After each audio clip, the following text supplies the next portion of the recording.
Great morning, ladies and gentlemen. Once again, I am Victor Michael Vincent Jr., and I am your re-entry expert. Peace and blessings, peace and blessings. It's Saturday. I just wanted to say something that I have been thinking about for 2 days. I was at a meeting last week, and it was funny because the police chief of Greensboro was in the meeting. And I kind of told my story to the chief and to the audience, and it was kind of funny when I left out. A dude was like, "Hey Vic, can I talk to you for a minute?" I was like, "Sure." Like, "Yo, what's up?" He was like, "Vic, I wasn't on the same side you was on. I was a federal police, which means I locked up a lot of drug dealers, man. But I'm hearing what you're saying, and I realize that a lot of dudes do want to do well. A lot of dudes do want to be successful after incarceration." He was like, "Vic, they just don't know how to do it." Um, he said, "So I think, man, you need to work together." So I say, yo, we really do need to work together because I'm realizing something. And what I'm realizing is that if you want to help the formerly incarcerated stay out of prison, and you really want to help, and you're a judge, a prosecutor, somebody from city council, a government official, a business owner, CEO, what we need is somebody to come down and talk to us and teach us how to talk to the people who make the decisions. And I say that because I started thinking about A Time to Kill with Matthew McConaughey and Samuel Jackson. And Samuel Jackson, the character he was playing, was trying to tell Matthew McConaughey, like, yo, you one of them.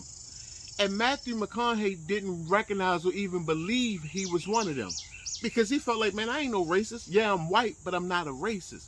But it wasn't about the racist part that needed to be known.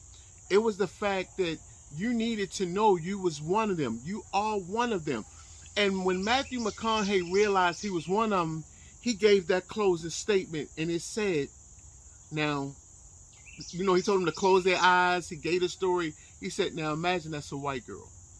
And that's what we need in the reentry field. We need to be able to go into a room and get the people who don't know nothing about us, who sometimes really don't want to know, who have these opinions that are already set, who look at us like we are the enemy, because a lot of times people don't realize it. When we come in the room and we're telling you like, hey man, I want to help my community, I want to help the school system, I want to help the police department, I want to help better my community, sometimes we get looked at like we're the enemy. Now imagine coming up with open arms, trying to help out, and somebody saying basically like, man, we don't need you, get out of here, boy, you the problem. When we want to be the solution, when we want to do the work. So once again, when you meet somebody who's trying to do this kind of work and they really want change, teach them how to talk to the people who hold the power. Teach them how to be able to get in those rooms and have those conversations where they hit the heartstrings of the people who make decisions.